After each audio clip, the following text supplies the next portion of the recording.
Aleluia. Vamos abrir nossa Bíblia mais uma vez e lermos o Evangelho segundo escreveu Marcos, capítulo de número 14, capítulo 1, versículo 14 e 15. Evangelho segundo escreveu Marcos, capítulo de número 1, versículo 14 e 15, diz assim: E depois que João foi levado à prisão, Jesus partiu para a Galileia, pregando a todos as boas novas de Deus, dizendo: Cumpriu-se o tempo e está chegado o reino de Deus.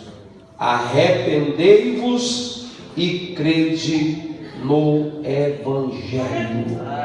Amém? Graças a Deus.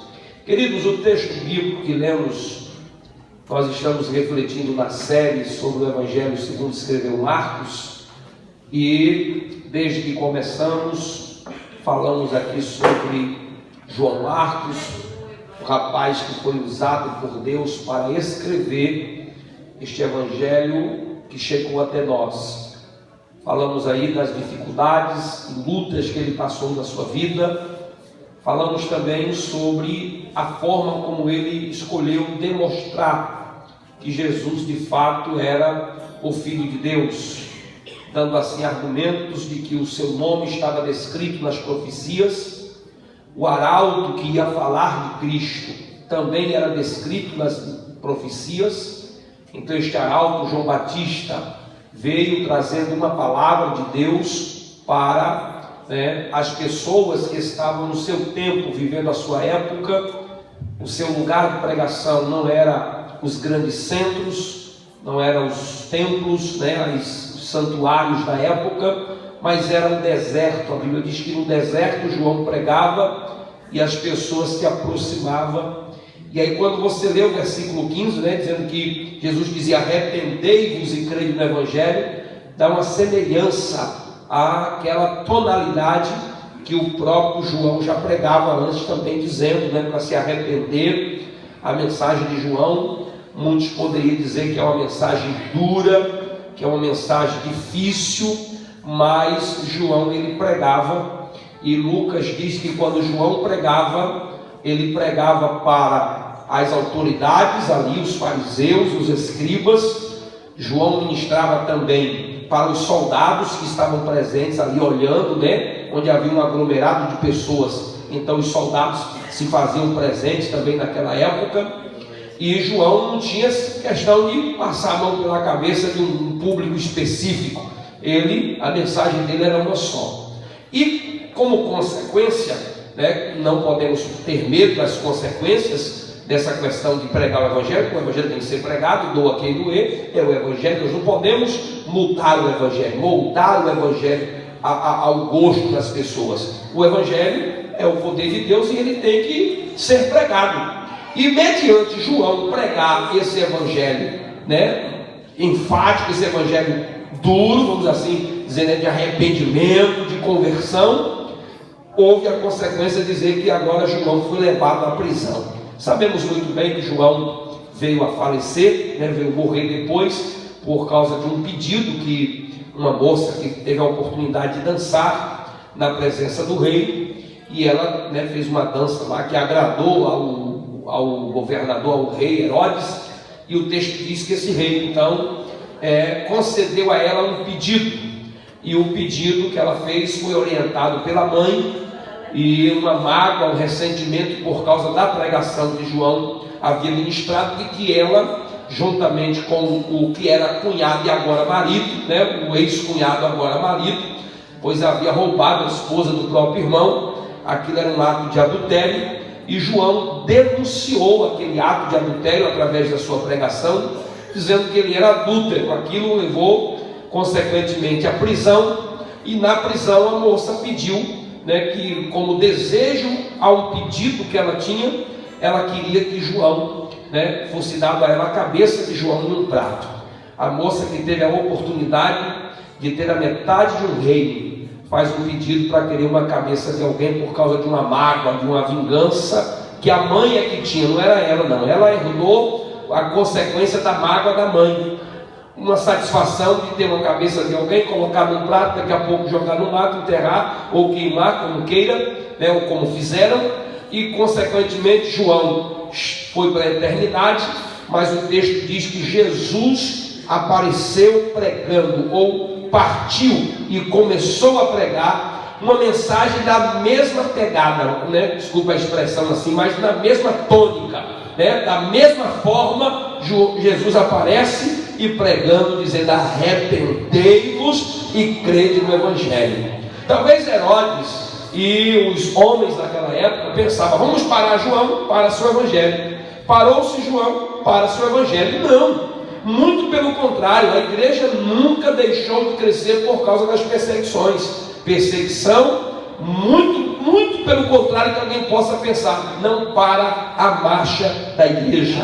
Perseguição faz a igreja avançar. A Bíblia diz que a perseguição veio contra a igreja, e aí por causa da perseguição, Filipe desce para Samaria, e lá o Evangelho é pregado. Quanto mais se apertava, vinha contra a igreja, né, tentando parar a marcha da igreja, é que a igreja começava a pregar o Evangelho, pregar a palavra, e a Bíblia diz que assim o Evangelho ia crescendo a cada dia. Não mudava-se a mensagem, mudava-se os pregadores, né? Parava-se os pregadores, parava-se os ministros, né? Os evangelistas, mas não se parava a mensagem do Evangelho. A mensagem ela vai, ela chega, e ela está chegando até hoje. A mensagem de João, a mensagem que Jesus pregou, a mensagem que os apóstolos pregou, elas estão até hoje aqui sendo ministradas. Então ninguém pode parar a mensagem da igreja, né? Pode parar 1, 2, 3, 4 para o lugar, mas não se para a igreja do Senhor Jesus na sua totalidade, porque a igreja tem uma mensagem de Deus para esta humanidade. Quantos acreditam no poder desta palavra? Oh, glória a Jesus. E aí o texto diz que depois que João foi preso, foi levado, Jesus partiu para a Galileia, pregando a palavra de Deus. Jesus, irmãos, sem sombra de dúvida, é o maior pregador de toda a história, né? Como já dizia o louvor, Jesus é o maior pregador de toda a história. Hoje a gente se espelha nos grandes pregadores. Não tenho dúvida que temos grandes pregadores. Não temos dúvida que temos bons oradores. Não temos dúvida que temos ministros comprometidos com o Evangelho, que ministram a palavra e são dignos, né, de nós olharmos para eles, se espelharmos sim para querer sermos pregadores iguais. Mas eu vejo hoje talvez pouca gente se interessando em se inspirar no melhor e maior pregador que já pisou nesta terra, que é Jesus Cristo. A mensagem de Jesus é exemplo, a mensagem de Jesus é vida. A Bíblia diz que quando Jesus pregava, as pessoas paravam diante do que ele dizia. Havia poder e havia autoridade na sua pregação. Quando Jesus estava ministrando, as pessoas ficavam todo mundo atônito, parado diante do que ele estava dizendo. Todo mundo ficava assim, alerta, parava diante da autoridade. Não é que Jesus usava de autoridade, ele tinha a própria autoridade, ele é autoridade. A palavra de Jesus é autoridade, porque a palavra de Jesus é verdade. Ele é a verdade, ele é o caminho, ele é a vida. Então ele tem uma palavra que traz boas novas para aquele que crê. Então Jesus é o pregador com autoridade. É o maior pregador que se pode ter, pois ele tem a palavra certa no tempo certo para as pessoas, a palavra de Deus para o coração dos homens. Mas por que Jesus tinha tanta autoridade na sua pregação? Jesus nos ensina algo tão tremendo, que Jesus, antes de pregar, ele primeiro tinha vida com o Espírito Santo. Jesus podia, sou filho de Deus, sou a segunda pessoa da Trindade, não preciso nem orar e nem depender do Espírito. Jesus poderia ter dito isso ou fazer assim. Nunca Jesus fez isso. Todas as vezes que Jesus ia se apresentar diante dos homens, ele primeiro se apresentava diante de Deus. Quando Jesus aparece aqui pregando, a Bíblia diz que ele tinha o último acontecimento que Marcos registra dele, Foi ele saindo de onde? Do batismo, onde ele foi revestido pelo Espírito. Depois foi levado ao deserto. Ali ele passou 40 dias e 40 noites, ali em jejum, em oração e sendo sustentado por Deus, sendo tentado pelo inimigo, mas guiado e conduzido pelo Espírito Santo. E quando Jesus chega aqui, poderíamos dizer uma expressão bem pentecostal: Jesus estava pingando azeite. E quando ele chegou para pregar o evangelho, ele arrependei-vos e crede, ele estava no azeite da unção, pois ele vinha de um momento de oração, de um momento de jejum, de um momento do batismo, do revestimento do poder. Sabe por que talvez falhamos tanto na nossa pregação? Porque às vezes nós assumimos uma tribuna, nós assumimos um lugar onde primeiro deveríamos estar orando, onde primeiro teríamos que nos colocar de joelho, como diz um certo pregador. Todo homem que vai se colocar de pé de uma plateia diante de um público, primeiro deveria se colocar de joelho diante de Deus.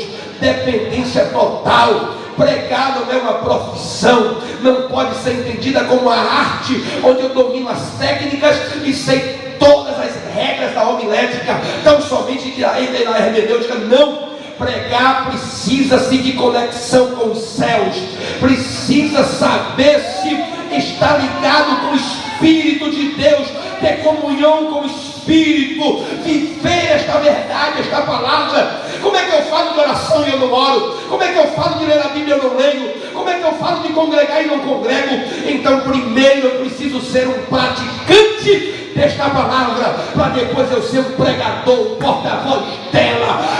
Aleluia! Glória ao nome de Jesus. A Bíblia diz que Esdras, ele colocou, ele dispôs o coração, diz a Bíblia, em Esdras capítulo de número 7, versículo 10, e ele preparou o coração, diz a Bíblia, para buscar a lei do Senhor, para cumprir a lei do Senhor e para ensinar a lei do Senhor. Olha a disposição: preparou o coração para buscar, segundo, viver esta lei, depois ensinar. Essa é a regra que Jesus estava cumprindo. Tem gente que quer ensinar antes de cumprir, ou até antes de aprender, não sabe nem o que está ensinando ou o que está pregando e já quer pregar. Primeiro precisa-se ter comunhão com Deus, vida com a palavra, estar preparado com a palavra, preparado com o que vai dizer. Depois precisa viver o que vai dizer, e depois pode ensinar, e haverá resultados. A palavra encontrará espaço, a palavra irá ter fruto, porque o pregador tem comunhão com o Deus da palavra. Não é falar da palavra, é pregar a palavra, é ministrar a palavra de Deus ao coração dos homens. Quantos estão entendendo esta palavra? Diga glória a Jesus. Então veja que Jesus, ele começou a pregar, e ele começou a pregar a todos, sem acepção de pessoas. Do mesmo jeito que João vinha pregando, Jesus está pregando também, pregando para todos. Não havia distinção, todos ele ministrava a palavra. Esse todos aqui fala de classes, fala de pessoas pobres, aleijados, mancos, ricos. Você vai ver mais à frente que não havia critério em falar a mensagem só para uns e para outros, não. A mensagem era ministrada para todos. E que mensagem era que Jesus pregava? Jesus pregava as boas novas de Deus. As boas novas de Deus era o Evangelho. O Evangelho era o que estava sendo ministrado por João, por Jesus. Jesus estava passando para as pessoas aquilo que Deus havia comunicado ao seu coração, que ele estava vindo cumprir. E o que é que Deus estava falando para os homens através das boas novas? Ele estava dizendo para os homens que aquilo que foi projetado na eternidade, aquilo que foi planejado pela Trindade lá no fundamento da humanidade, de que Jesus viria para cumprir a aquela agenda de Deus e libertar os homens do seu pecado. Jesus estava dizendo para os homens: há esperança. Aqueles que estão desesperançados, sentados nas trevas, fez raiar o Senhor sobre ele uma luz, e esta luz era Jesus Cristo. Isso é as boas novas de Deus. Deus estava dizendo através de Jesus que boas novas era essa, de que havia esperança para o homem sem esperança, havia paz para o homem sem paz, havia perdão para o homem no pecado, havia restauração para aquele que estava destruído. Era isso que Jesus estava dizendo para os homens: eu estou trazendo uma palavra de boas novas da parte de Deus. Não é que é o Evangelho de Deus, o Evangelho de Jesus é um só. É o Evangelho que traz salvação para todo aquele que nele crê. E aquele que nele crê não perece, mas tem a vida eterna em Cristo Jesus. Quantos estão recebendo esta palavra esta noite? Boas novas, Evangelho, boas notícias, informações de ânimo, de alegria, informação de anúncio de redenção.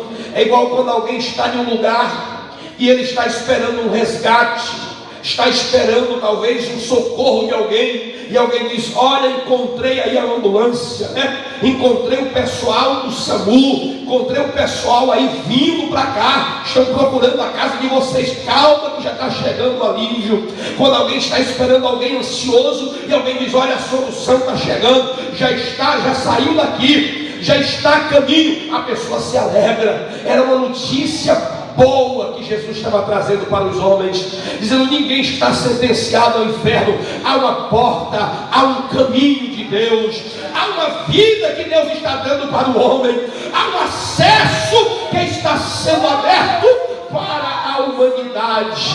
Quantos podem ouvir esta palavra e dizer glória ao nome daquele que vive e reina para sempre? Jesus chegou dizendo a mensagem dele, o conteúdo dessas boas novas era: o tempo está cumprido, é chegado o tempo. Que tempo é esse? A primeira ideia que nós temos é da ideia de tempo como nós usamos no nosso relógio, essa forma de calendário humano, de data fixa, esta ideia, por exemplo, de relógio, né, de conta certinho a data programada. Mas esta expressão, ela é chamada de cronos, e há uma outra linguagem que nós usamos é usada na Bíblia para descrever, que é chamada de kairos, que é diferente do tempo cronometrado. É um tempo ou uma data específica no calendário de Deus, onde Deus achou por bem que era a plenitude dos tempos para cumprir aquilo que ele havia prometido em todo o Antigo Testamento.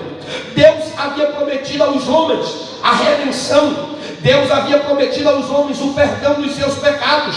Deus havia prometido aos homens o Messias. O próprio Adão e Eva, quando pecou no jardim do Éden, a Bíblia diz que Deus fez uma promessa para eles ali de forma indireta, dizendo que os homens colocariam inimizade entre a serpente e também o homem, e disse: a serpente lhe ferirá o calcanhar, e do descendente da mulher nascerá aquele que esmagará a cabeça da serpente. Era a promessa. O próprio Isaías, no capítulo 42, ele disse: eu enviarei o meu servo, e o meu servo vai padecer, vai sofrer, vai enfrentar necessidades, mas quando o meu servo vier, ele não vai apagar o pavio que fumega, e ele também não despedaçará a cana trilhada. Tudo isso era mensagem dizendo que o Messias viria.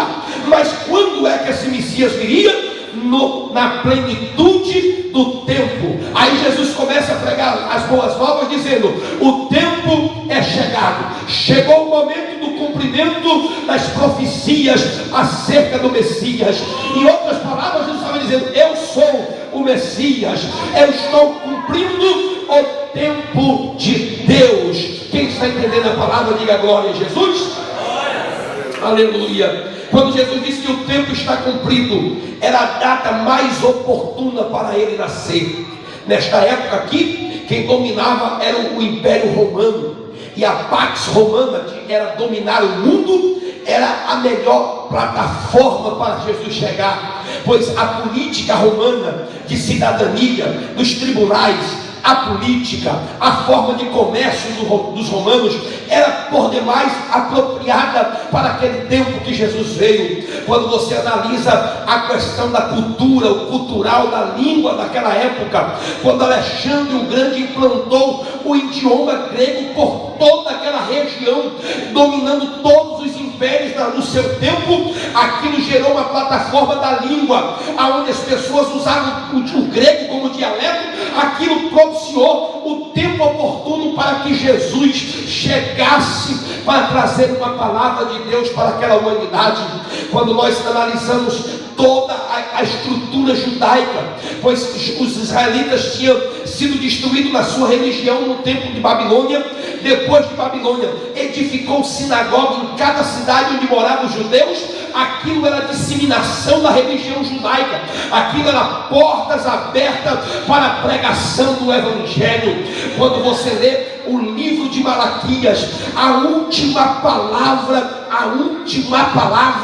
que está ali em Malaquias, as últimas palavras de Malaquias é sobre maldição. Era a maldição de Deus sobre os homens que estavam no pecado. Mas quando inicia-se o Evangelho, 400 anos depois, o silêncio tomando conta, o povo já não ouvia mais Deus, o povo já não ouvia mais a palavra do Senhor. Então surge uma palavra chamada Evangelho, boas novas, boas notícias. Era isso que Jesus estava dizendo. O tempo é chegado, acabou o silêncio. Deus está falando com a humanidade, Deus está falando com os homens, Deus está falando com a terra. Deus está enviou João Batista, enviou Jesus, dizendo: o tempo de Deus é chegado. Aleluia, glórias a Deus.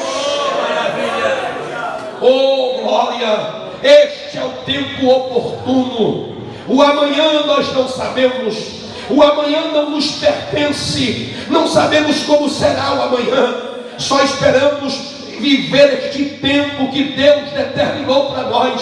É este tempo de buscar o Senhor. Era a vinda do Messias, era o cumprimento das profecias da parte de Deus. O tempo de Deus é chegado. Mas Jesus diz mais ainda. Jesus diz que o reino de Deus é chegado ou está próximo, está para acontecer. Esta ideia aqui de reino de Deus, não pense, senhores, que se trata necessariamente de um cumprimento futurístico, mas já era o estabelecimento imediato de Cristo reinando em cada coração. Como é o reino de Deus? O reino de Deus, irmãos, não se trata de um reino político. Os discípulos até pensou isso quando Jesus apareceu dizendo: o reino dos céus, o reino de Deus, o reino de Cristo, o reino de Deus está chegando. As pessoas diziam: deve ser um reinado político, ele vai tomar aí Israel da mão dos romanos e tudo se resolve. Não, o reino de Cristo é quando a vontade de Deus é realizada em cada coração. Quando você aceita a palavra de Deus, quando você aceita Jesus Cristo, quando você aceita Cristo como seu Salvador, Jesus está reinando através da sua vida. Não se trata de reino de Cristo como uma denominação, não se trata do reino de Deus como uma religião, não se trata de reino de Deus como estabelecimento de uma denominação. O reino de Deus é onde cada homem e cada mulher se curva diante da majestade do maior rei deste universo, o Cristo Todo-Poderoso. Aceitamos o seu domínio, aceitamos o seu governo. Ele é o Senhor da nossa vida. Não mandamos mais em nós, mas Ele é que nos governa, Ele é que nos orienta, Ele é que nos dá força, Ele é que domina a nossa vida, Ele é quem dita as regras. Não é mais feita a minha, mas não a nossa vontade, mas seja feita, Senhor, a tua vontade, tanto na terra como também nos céus. Quem é que pode adorar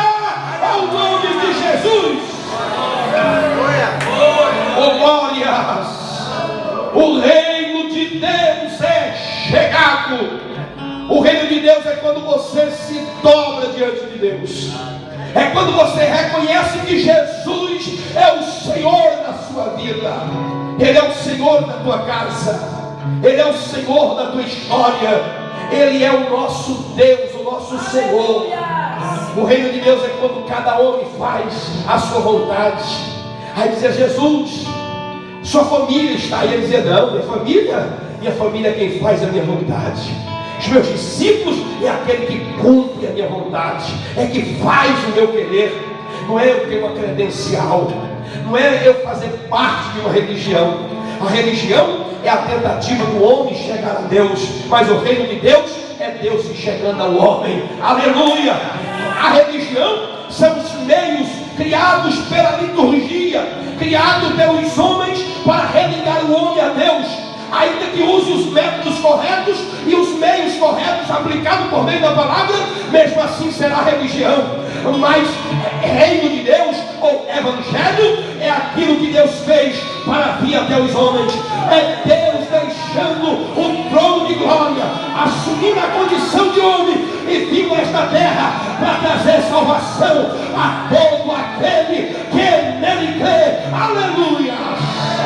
O reino de Deus é chegado. Quantos estão recebendo esta palavra? Se você cumpre a vontade de Deus, se você obedece a palavra, Deus está reinando na sua vida. Quantos acreditam no poder desta mensagem? Aleluia. E aí Marcos diz mais ainda, o reino de Deus é chegado. E aí ele diz que nós temos que tomar uma atitude mediante a isso. Ele diz, arrependei-vos. Arrependei-vos. É uma atitude que devemos tomar diante da mensagem de Cristo. É a ação que precisamos ter. É se arrepender dos nossos pecados. Há pessoas hoje que elas não têm medo do pecado. Elas não têm nojo do pecado. Elas não estão fugindo do pecado. Elas só têm medo da consequência. Tem gente que não peca por causa das consequências. Eles têm medo das consequências. De se eu fizer isso, eu vou perder isso. Se eu fizer isso, vai trazer esse problema, então eu não vou fazer. Mas o desejo de fazer está enraizado na alma. O desejo de pecar. E a gente precisa entender que nós temos que nos arrepender do pecado. É sentir náuseas desse pecado. É querer odiá-lo, querer ele distante de nós. Independente das consequências, se eu pudesse evitar as consequências, faria o pecado, cometeria o pecado. Mas o cristão, ele precisa se arrepender dos seus pecados. Nós temos que ter cuidado para não confundir arrependimento com remorso, para não confundir arrependimento com tristeza profunda. Simplesmente uma tristeza como a tristeza do mundo, ou uma gerada pelo imediato, pelas consequências que o pecado traz sobre a vida. Nós precisamos entender, queridos, nós precisamos entender que arrependimento é mudança de mente. Arrependimento é mudança de atitude. Arrependimento é mudança de postura diante de Deus. É largar o pecado, é largar o erro, é largar a iniquidade, é largar a transgressão, é largar todas as coisas que nos afastam de Deus. Deus está dizendo, arrependa-se em nome de Jesus. Oh, glória a Deus. Oh, glória ao nome de Jesus. Oh, glória ao nome de Jesus. Quantos podem entender essa palavra? Diga glória a Jesus. Arrependimento é quando o cidadão muda de atitude. É quando o cidadão deixa o pecado para lá, abandona a velha vida, a velha rota. Ele abandona a velha prática. Ele deixa o pecado, ele deixa a iniquidade, ele deixa a transgressão e ele se volta para Deus. Ele se volta para os céus, ele se volta para Cristo. É isso que Jesus está dizendo, arrependei-vos. E diz mais ainda, e crede no Evangelho, creia no Evangelho, creia na notícia, creia na palavra que eu estou ministrando ao coração de vocês. O arrependimento, irmãos, ele faz parte da vida cristã. Se não há arrependimento, não há mudança de vida.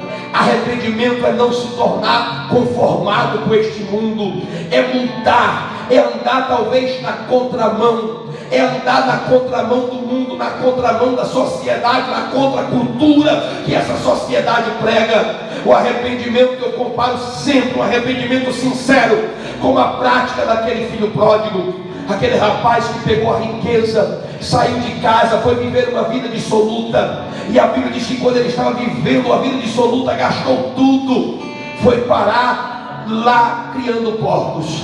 Jesus usa uma figura justamente que os judeus não gostavam. Judeus não criavam porcos, judeus não tinham nenhuma cultura com relação a isso, nem comia e nem criava. E de repente aquele rapaz se vê cuidando de porcos. E Jesus disse que ele desejou até comer o que os porcos comiam, as consequências e as situações onde o pecado lhe levou. Mas a Bíblia diz que de repente aquele homem, ele é tomado por uma tristeza, né? Por um momento de comoção, caindo em si. O texto diz que ele lembrou da casa do seu pai, lembrou de tudo que tinha feito, e diz: Pai, eu pequei perante os céus e perante ti. Era um ensaio que ele estava fazendo. Eu vou ensaiar aqui o meu discurso, eu vou ensaiar aqui a minha oração. E ele começa a ensaiar, dizendo: Pai, eu pequei. E o texto diz que levantando-se, ele foi ter com seu pai. Veja que não ficou só no ensaio, não ficou só no choro, não ficou só no remorso, não ficou só na tristeza, porque Paulo diz que a tristeza gerada segundo Deus, ela gera arrependimento. Não é que no arrependimento não tenha tristeza, mas é uma tristeza que não nos leva à depressão e à culpa aguda, mas é a convicção de que somos perdoados por Deus. E o texto diz que ele levantou-se e foi ter com seu pai. Não adianta vir à igreja, vir a um culto como esse, ouvir a pregação do Evangelho, ficar até triste, chorar e sair daqui e ficar do mesmo jeito. Deus está dizendo: se arrependa, muda de atitude, largue o pecado e venha ser cheio da graça do nosso Deus. Aleluia. Não adianta nada ficar fazendo as mesmas coisas, praticando as mesmas coisas, com o mesmo comportamento que essa sociedade tem. Jesus nos chamou para ser igreja. E o que é igreja, pastor? Igreja é eclésia, os chamados para fora. Nós fomos chamados para sair deste meio de pecado, deste meio de iniquidade, e para crer no Evangelho de nosso Senhor e Salvador Jesus Cristo. Precisamos crer, mas esta crença não é crer simplesmente que Deus existe, porque Jesus disse isso lá através do apóstolo Tiago. O Tiago até crê e até treme, até se emociona, né? Tem até estado de emoção, crê e estremece. Mas o diabo não obedece a palavra. O diabo, ele não obedece a palavra. O Charles Spurgeon, um dos maiores pregadores da era cristã, Charles Spurgeon diz que ele comparava a fé igualmente a 3 palavras para explicar a fé. Ele diz que fé é o ato de conhecimento, quando você toma conhecimento de algo. E ele diz que fé é quando você concorda, e fé é quando você age mediante aquilo que você conheceu e concordou. Deixa eu só explicar melhor o exemplo que o Charles Spurgeon quer passar para nós. Ele diz que, por exemplo, se ele disser: esse copo de água pode, todos os dias pela manhã, pode lhe dar uma saúde. E aí a pessoa toma conhecimento que aquele copo de água vai gerar uma saúde, vai gerar saúde. Então a pessoa estava enferma, descobriu que aquele copo de água vai gerar saúde. E aí a pessoa diz: eu concordo. Ele toma conhecimento e ele concorda. Mas se ele não beber, ele não teve uma fé viva. Isso aí é a fé que o Tiago disse que é uma fé morta. onde a pessoa diz: não, eu conheço Jesus, eu já conheço o Evangelho, eu já sou amigo da igreja, mas ele concorda, ele até conhece, mas ele não consegue ter uma fé viva que vem agir, atitude, ele não consegue crer no poder da palavra, ele não consegue crer de fato nesse Evangelho para a mudança de sua vida, para a mudança de sua atitude, para a mudança de real, mudança espiritual para com Deus. Esta noite você precisa crer. Você precisa crer neste Evangelho, mas crer de fato, de verdade, para que este Evangelho gere mudança na sua vida, pelo poder de nosso Senhor e Salvador Jesus Cristo. Quantos acreditam no poder dessa palavra? Fique de pé, e eu quero orar por você em nome de Jesus. Fique de pé, eu quero orar por você em nome de Jesus. E eu finalizo essa mensagem dizendo a você o que eu li em um livro do escritor, do pastor Alejandro Bulhon. Alejandro Bulhon escreveu um livro dizendo: conhecer Jesus é tudo. Pensa num livro maravilhoso. E quando ele está terminando este livro, ele conta uma história que aconteceu nos Estados Unidos. Preste atenção para você entender. Ali nos Estados Unidos estava tendo uma aula no primeiro andar de uma escola, e de repente houve um incêndio na parte do térreo, e começou o fogo a pegar. E de repente, quando o pessoal viu o fogo tomando conta da escola, os pais correram para lá para poder acudir as crianças enquanto o corpo de bombeiros chegava. E segundo o jornal noticiou nos Estados Unidos, ali havia 36 crianças no primeiro andar daquele prédio. E um pai de um dos garotos se aproximou, tentou arremessar algo, quebrou as janelas, e aí gritou para as crianças: pula que eu pego vocês. Era um homem de um corpo forte, apresentava-se um corpo forte, saudável, para segurar aquelas crianças, e ele dizia: pula, e cada criança ia chegando na janela e pulava, e ele ia pegando uma por uma e colocando à parte, e foi resgatando aquelas crianças. Mas esta história, ela não é uma invenção minha, ela não é uma invenção do livro do pastor Alejandro Bulhon, ela foi um fato que aconteceu noticiado nos jornais dos Estados Unidos. Então o final dela não foi eu que escolhi, é a história que diz que quando chegou a última criança, que era o filho daquele homem, ela não teve coragem de se lançar nos braços do pai. Ela viu todas as outras crianças se lançar, ela viu todas as outras crianças pular, mas ela não pulou. O pai ficou desesperado, queria entrar dentro da escola, as pessoas seguraram, ele foi à loucura, até que as chamas tomou conta do próprio filho, e ele não conseguiu socorrer, porque aquela criança não teve coragem de se lançar. Eu uso desse momento triste dessa história para trazer uma verdade tão séria para a tua vida. Você precisa se lançar nos braços de Deus. Fé é crer em Deus, e crer em Deus é confiar que a tua vida nas mãos deles, Ele vai cuidar. Se lance nos braços de Deus sem reserva, se lance nos braços de Deus sem ficar com reservas. Não, se lance, deixa Deus cuidar de você, deixa Deus cuidar da tua vida, deixa Deus perdoar os teus pecados, deixa Deus abençoar a tua história. Aleluia! Quantos podem orar comigo esta noite?